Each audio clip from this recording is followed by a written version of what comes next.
Günter Reindorf armus Soome lahe saarte kargelt põhjamaisesse loodusesse laevasõitudel Peterburist koju Tallinnasse.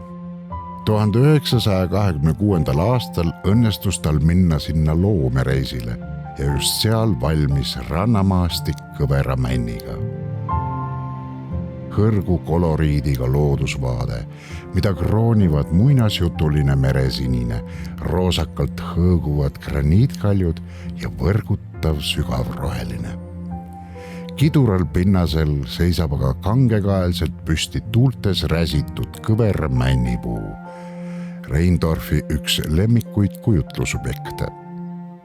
See on lugu põhjamaise looduse ilust ja sitkusest, armastusest.